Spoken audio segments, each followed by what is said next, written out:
Good afternoon, everyone. I'm Helena Moura. I'm a psychiatrist and professor at the University of Brasília here in Brazil. It's a real pleasure to be here, and I'd like to thank the organizers for this invitation.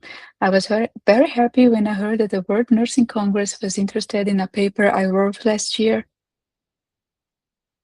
And the paper I wrote is about how psychiatry is changing, the new directions it needs to take to respond to the realities of our time.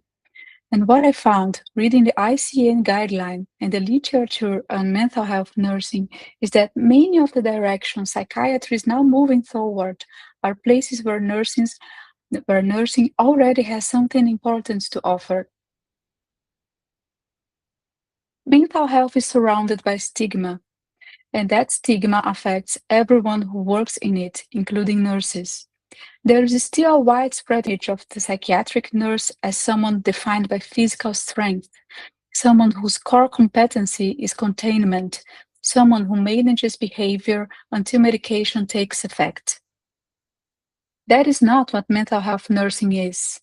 The real demand, what patients actually need, what the evidence actually supports, is therapeutic relationship, psychosocial interventions, community-based care, attention to the social, cultural, and economic context of each person, support for functionality, autonomy, and recovery. The gap between that image and that reality is a visibility problem, and one of the things I hope today help address. I will organize our conversation in around 4 areas where I see psychiatry and nursing converging. Not 4 things nursing should start doing, but 4 places where we are arriving at the same destination, even if by different routes. Diagnosis becoming more contextual, interventional psychiatry and measurement-based care, geopolitical determinants of mental health, and finally, what it means to start speaking the same language. Psychiatric diagnosis has long worked like a system of boxes. The patient either met criteria A, B, or C, or they did not. The DSM and the ICD gave us common language and enabled research, but they are being seriously questioned. The new models are dimensional. They ask not just what disorder this person have, but what's the severity, what's the trajectory, the level of functioning of this person. How does this person's experience of distress fit within their cultural and social context? What does the patients themselves say about what is happening to them? Lived experience has been one of the most undervalued sources of knowledge in mental health. For a long time, patients were considered not capable of speaking for themselves. We are now recognizing that including patients, families, and carers in how we understand and treat mental illness is not only ethically necessary, it produces better outcomes. And when we expand the diagnostic frame this way, toward context, culture, functioning, and lived experience, we are describing something that nursing has incorporated into its practice for a long time, not specifically mental health, but as a foundational approach to care. The nursing process has always included environment, context, family, community. Nurses observes the patient longitudinally over time, in different moments of the day, in the ward, in the home, in the community. They are often the first to notice when something doesn't fit, when patient's experience doesn't match the diagnostic label.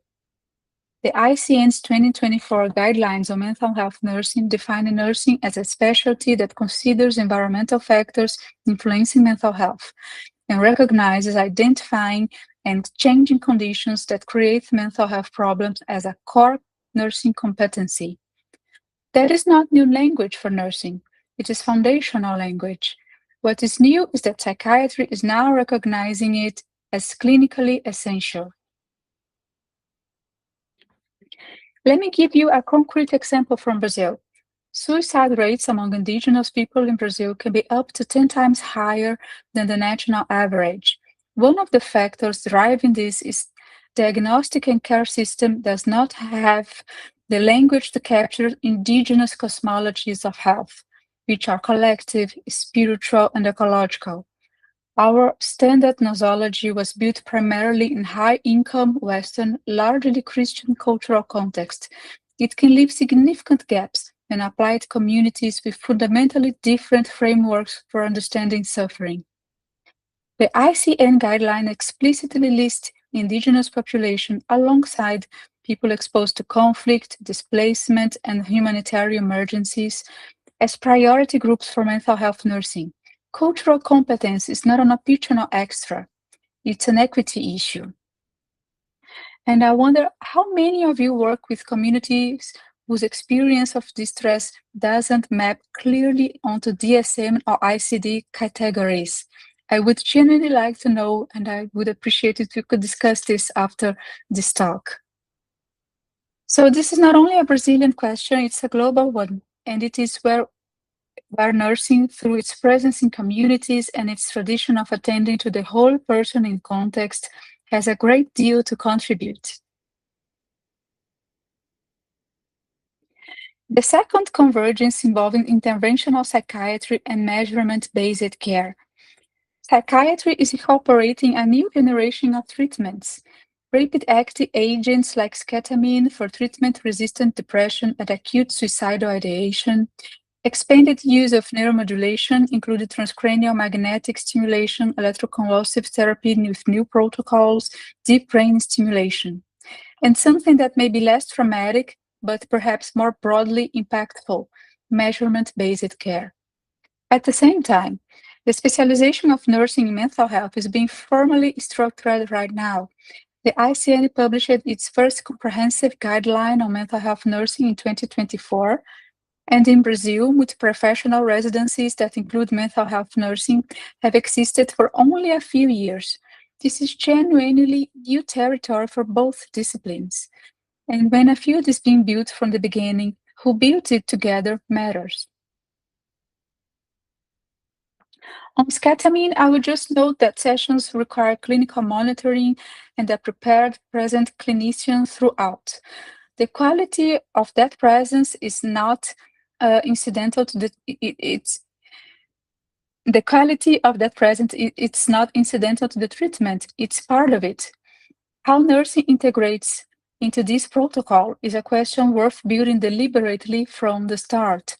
And I wonder how is ketamine being introduced in your countries? What roles are nurses playing in those protocols?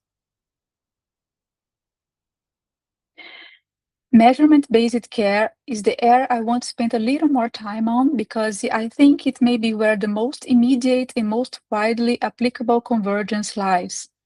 The idea is simple: validated scales and structured assessment integrated into every clinical decision, not as administrative paperwork, but as clinical intelligence, tracking not just symptoms, but functioning, quality of life, patient-reported outcomes, over time and across encounters.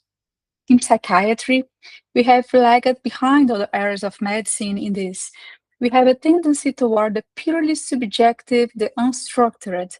Measurement-based care brings rigor, and it also brings clarity for the patient.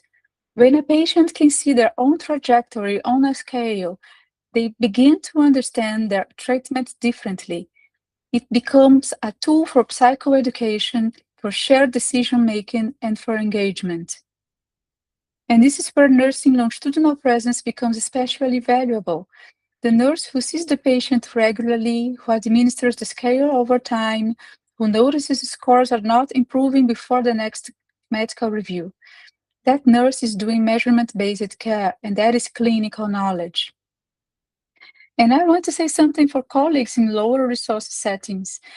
Measurement-based care does not require a digital platform or artificial intelligence. A validated scale, consistently applied, with results documented over time and discussed with the patient, that is already measurement-based care. So all you need is a paper and a pencil. The principle matters more than the technology, and those paper and pen approaches may in fact be the ones that reach most people. The challenge across all of this is equity. New treatments tend to arrive first in well-resourced private centers. Public sector patients, who are often the most vulnerable, have to wait. In Brazil, this gap between cutting-edge private services and under-resourced public centers is one of the most persistent problems we face. I imagine this is not unique to Brazil. The collective voice of nursing, advocating for access, building local capacity, developing protocols that can function with the resources actually available. That matters enormously here. And is this something that resonates with your context? How is this tension being navigated where you work? The third convergence is, for me, the heart of today's conversation.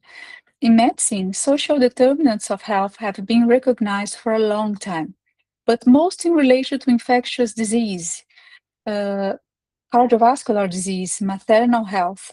In mental health, the focus remained predominantly on individual determinants such as genetics, personal history, proximal family environment. Geopsychiatry is an emerging field. The World Psychiatric Association created its special group interesting only in 2023, and I'm happy to be part of that group. It examines how armed conflicts, climate change, forced displacement, and political polarization shape patterns of psychological distress and resilience across populations. How decisions made in one continent affect the mental health of people in another. This is a significant expansion for psychiatry, but nursing, through its tradition of community presence, its attention to social determinants, it works with vulnerable populations in their actual context, has long been present in the territory that geopsychiatry is now trying to map. We are arrived at the same place. Brazil offers some examples that I think are mirrors for realities in many countries represented here. Research in Brazilian favelas show that residents exposed to chronic urban violence experience significantly higher levels of distress and lower quality of life, independently of other factors. And crucially, chronic exposure does not lead to habituation. The standard trauma framework we use, built around a single acute, time-limited event, do not capture what it means to live with persistent, structural, collective threat. We need new conceptual models for this. And to build them, we need the knowledge of people who have been working in these communities. In 2024, catastrophic floods in the south of Brazil displaced nearly 800,000 people in a matter of weeks. Droughts in the Amazon left entire communities isolated with their land, their livelihoods, their connections to the natural world threatened. We are beginning to use the term ecological grief for the psychological consequences of losing the environments people are profoundly connected to. And for communities like indigenous people who relate to nature in fundamentally different ways, these losses carry dimensions of our current frameworks are not well equipped to address. These are geopolitical determinants of mental health because they are shaped by decisions about emissions, about land use, about conflict, about trade, made far from the communities that bear the consequences. The countries that contribute least to climate change are often the ones to suffer most. And what I want to say here is this. What nursing has been observing in these communities in disaster responses, in the daily work with people living with chronic adversity, that is clinical knowledge. It is knowledge that psychiatry needs and has not yet systematized.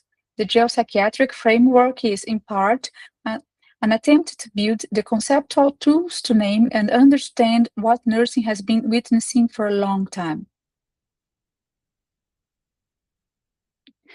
Brazil has also something concrete to offer in terms of community mental health models. The CAPS, the psychosocial care centers, are multidisciplinary, community-based services with no referral barriers, where nursing plays a central role. The matriciamento or matrix model embeds specialist support into primary care, building local capacity rather than replacing it.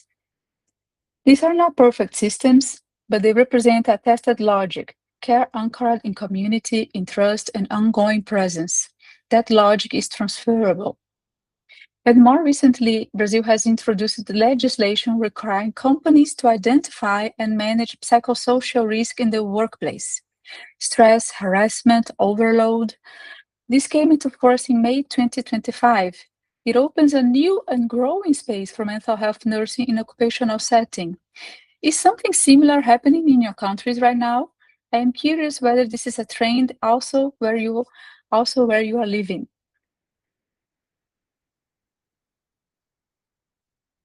And I want to close with three things I recognize and one invitation. First, the foundational values of nursing, the contextual, community-based, person and environment approach, are what psychiatry is now recognizing as essential for mental health. This is not psychiatry discovering something new, it is psychiatry arriving somewhere that nursing has long understood as central to care. Second, the specialization of nursing in mental health is being actively built right now in global guidelines, in training programs, in residencies, and the directions being set in those documents are converging with the direction psychiatry is moving. The diagnostic models that value context and lived experience, the interventions that require clinical presence and longitudinal knowledge, the recognition that mental health cannot be separated from the social and geopolitical conditions in which people live. Third, what you know about vulnerable population is clinical knowledge. What nursing has been observing in communities, in disaster response, in places where psychiatry rarely reaches. This knowledge should be systematized and shared, not taken for granted, not assumed to be already known. And the invitation is this: let us learn to speak the same language, not by erasing the differences between our disciplines, but recognizing what we are describing the same human reality from different vantage points. The psychiatrists looking at the expanding scope of determinants of mental health, the nurse who has always been in the community, in the family, in the context. We are, I think, saying the same things in different vocabularies. And I'm very grateful for this conversation and for this Congress for creating space to bring that discussion. And I hope that events in psychiatry and mental health create the same space more and more. Thank you very much. I'm looking forward to hearing from you.